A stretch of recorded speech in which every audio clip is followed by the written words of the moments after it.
It looks like it started recording. Anyway, I hope I am recording this. Okay. The reason I'm recording this is for Sharry, because I think we're going to do a class tomorrow. I just wanted all my numbers to be in. When she asks me some questions, I'll have some answers. So the purpose of this is, how did we test the cannabinoids? And I'm going to bring up like another magazine I did, so you will have more information. So let me go back here and get into my magazine. My magazine is called Nobody's Business.club, CLUB. Nobody's Business.club. Just as a joke, I did this. I went to India to understand how to become a nobody. And then when I came to America, I decided to be an American nobody. And I thought, what better way than to start a nobody's business as my business. So Nobody's Business.club is mine. So the bartender certification is one of the course we teach. We got accredited for that. And I get like educated certification for this. So I'm going to go back to the terpenes, because the terpenes is what we need to understand. Terpenes are like entourage effect. Like they create like an announcement for the cells. So when the cells come across terpenes, they get prepared. So the cell wall is ready because the exchange can start happening, and works similar to essential oils. The terpenes are in every plant, and it is like an announcer when cannabis is used. There are more than 200 terpenes they tested, and they found, actually, interestingly, doesn't matter what it's called, each one has a specific reason it works. And in cannabis, surprisingly, they found 200 or more terpenes that would make more sense. So then what I did in addition is, in the the sound box, or rather the frequency, we calculated the molecular weight for each cannabinoid we tested. So interestingly, I could extract cannabinoids from 40 roots, moringa plants, what is that one? Valerian roots. And I think I used many plants. And we found consistently we were able to get terpenes, but the base we use is moringa, because I found I consistently was able to get from moringa terpenes. So initially I tested, and also I did homeopathic testing. So when we tested, it depends on the temperature we used. So you could see it was very low, 0.04. The THCV was 58% and THCA was 41%. This is from the moringa. And then when we tested, went back, and I think I gave him the sample that we cooked it a little longer, and it went to 100%. So I think it was the same terpene, even though it was very low. And then we became a little savvy. And I'm going to go back to a little bit more experiments we did. And then this one, hey, Chris, I'm just recording a class. But tomorrow I'm going to do a class, quick class in the evening. On this one, the other thing I forgot to tell you is turkey tail, which is a mushroom, didn't have any terpenes. But let me go back to the previous slide I did. If you see, in addition, the whole thing was born because what happened was I went to the Provadi lab and I was curious to know why the moringa works, because we had very good results with the wound care and stuff. So I was just in the process of giving it for terpene testing. That's all I wanted to do. I really had no idea about testing for cannabinoids. And then the guy who is the tester, he suddenly asked me, do you want to test for cannabinoids? And for some reason, I said, have you ever tested for cannabinoids in any of the plants apart from like marijuana plants? And he says, of course not. So I said, in that case, test it. So it did cost us $100 to test, but actually it became like almost like a Pandora box that opened for me. But the reason I'm bringing up is, in addition, I tested it for terpene, and you could see terpinolene was there. So not only we could extract cannabinoids, we could at least see, like, it has THCV, THCV plus terpinol. So when you're doing cannabinoids, that's one thing to remember, to test for both cannabinoids and terpenes and together figure out the molecular weight. And that's where I think the effect would differ. But then we decided to go back and test the CEO of the company, because I told him, hey, we are getting cannabinoids from other plants. And he says he really wants to learn more. So this one, we did it like a liposomal process. So this is from moringa seeds. So we tested moringa leaves, moringa seeds, moringa cake powders. And when we cooked it ultrasonically, we could extract a different compound called CBGA, which is like a mother. It's like almost like a stem product of the cannabis. And then when you cook, you can extract different products from that. And this one was 0.19 milligram overall. You could see THCV. And then let me go back and see. So we have done like multiple testing. This cert, let me see what happened. This word cert is CBGA. And here again, terpinolene, you could see. And then terpinolene. So consistently, the moringa came out with terpinolines.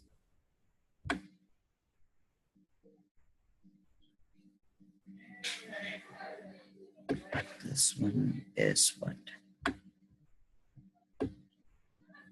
So this is where it gets challenging, because unless you understand overall what all is present. And so this one had like, we cooked it. Everything is dependent on the temperature, how you cook, what temperature you use, and how long you cook. So in this, we were able to extract not only CBDA, THCA, CBD, CBN, and in addition, let's see the terpene, what happened. It has terpinolene. So and then it is a tincture. So what I did was the tincture. So the initial product, we just ultrasonically, we agitate and we do the extraction. And then I cooked it for butter. I think it is 2 hours. And then if we want, in addition, we took out the initial formula, added glycerin, and then we cooked it a little longer. When we cooked it longer, we lost lots of terpenes. But whereas when we did the initial ultrasonic, you could see how many other terpenes it pulled: humulene, beta-caryophyllene, puligone, virginol, isopluligol, linolol, ocimene, alpha-philodendrin, beta-pinene, alpha-pinene. And you know what? This one, actually, we cooked with, it's that root, it's a Chinese root I used, and I have to go back and check which one was that. It is supposed to help with longevity. So I added that to my, so it's not even marijuana, okay? Then afterwards, I'm going to bring it up. So this slide I'm going to share only with your group, Sharry, so that way you will know. So I tested it for different compounds. So I'll give you the numbers, like when we do the posting. I think I already shared it with you. So the molecular weight we use for THC which is C21H30O2. And we picked up a number, and I tested that one as my channel A and channel B together. Same number I did. For channel 2, I did, or rather, the second tune we did THC-A. The first one was THC, and the second was THC-A. And this molecular weight we use C22H30, and it had a different number. And then CBN has C21H26H26O2. And all this, I took it off Wiki, and so people can easily look up the numbers. But I wanted this to honor you by just sharing it with you. And the CBG was C21H32O2, that had a different frequency. CBC is, the only thing that was different was temperature, 220 degrees centigrade. So with that, I got a different number for frequency. CBD, temperature 180 degrees. It had the same molecular weight, but I used for B channel another number. And I will tell you why. When I think it's because when I did the 180 degrees, when we tested, it had a very specific compound, whereas when we tested for 220, it was a different compound. So accordingly, I used on channel B a different formula, and you would be able to figure out which one is that. I think, oh, you know what? I might have added the terpenol in, could be. Then the CBDA was C22H30. And then this afterwards, all the terpenes, right? Terpenes, interestingly, is all goes by a very similar formula. The math is the same. It's C5H8, and it depends on whether it's a monoterpene or they call it sesquiterpene or diterpene. So it's a math. So you have to either, if it is a di, you will do it like twice. Sesquiterpene is it depends on how many times, whether. So let's say monoterpene would be the molecular formula. I came up with the isoprene, which is C5 and H8. We use that frequency. Monoterpene, again, we used for channel 1 a specific terpene, and then it had another compound in addition, so I used that. Then sesquiterpene, it's all so it would be C5 times 5, so it has 5 times the original formula, so it was 25. And then diterpene was C20. So you have to figure out, accordingly, what is the molecular weight. Sesterpene had a different molecular structure. Sesterpenes, there is one called sesterpene. There's another one called sesquiterpenes. So accordingly, we use different one. Triterpenes were different. And sesquiterpene was different. And triterpenes, I used channel A and B the same. And then I went back and did triterpenes with monoterpenes, slightly different in channel A and B. Sesquiterpene, I did it channel A and B one way, and channel A and channel B another way. Tetraterpenes, another way I used, because the base one I used as a simple formula, C5 and H8. And then the channel B, I put in the potentiation. And linalool had C10 and H1. I used a specific way.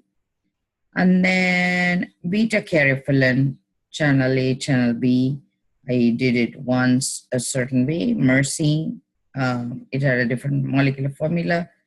So I used channel B with a specific terpene, and then channel A, myrcene, molecular formula, humulene. So remember, so when we had this type of formula and plus multiple terpenes, obviously, like, you would have to use like multiple variations to even get to that cannabinoid. So that's where it gets like pretty interesting, like how you're going to test the people. So channel A and channel B, you can either use all these combined, or you can do terpenes separately, and you can do CBD separately. So that became very interesting. But the fascinating part was people who already were using, we had no idea about how it works in their body. So I used the CEO of the Proverde Labs, and he went through one by one our earphones, and we did the tone box trials with him. Some of them he actually jumped on a sofa, and not exactly sofa, he jumped out of his chair, and he got very excited, and he was able to follow along certain one, and he could tell which one he liked, which one he didn't like, and what compound he didn't like, what compound he liked, and which mimicked what. So it was fascinating from his angle to figure out, not only he was able to understand what we were doing, he was able to collaborate and tell me that he understood practically some of them mimicked the usage. So that became really, I loved it. It was another validation. And he really wanted us to pursue this. He said, can you come and teach us and stuff? So I have done tone trial with him, and I haven't gone back really because I had no time to go back work with him because we were so hectic. The other girl who I work with, her name is Dawn Trudeau. She is my partner in this, and she does the practical tone trials with me when we go together, as my intern, and she could see it too. So we really want, if you want to join us, to come and do a presentation with his staff, because that's what he wanted. He wanted from your perspective, is there a way to collaborate with them so we can teach them specifically these cannabinoids and bring it to their awareness, so that they don't even need to understand how to do the sample. Instead, to even before they test, they can tell their staff how it will feel for them and whether they like a certain product or not. And maybe we can figure out what way to combine different things. Because eventually when they want to do dispensary, this will be a very nice addition for dispensary staff to have, how it works and stuff.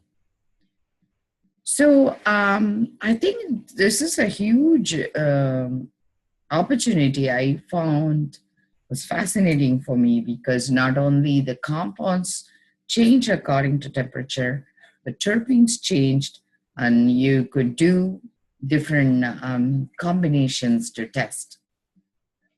The other thing I am thinking eventually of doing, which I haven't done, I hope you can help me, is how you have different, in addition, the base frequency for each your, what is it called, C sharp, D sharp, those numbers. Is there a way we can combine them? Because let's say the way I'm thinking is, I can put the problem, let's say we picked up in their the chart, that there is a base that is coming up either high or low, and let's say it's low, so you want to use for the low same formula. Then is there a possibility for the low to add in addition the lights as a combination, and then test them from the cannabis perspective?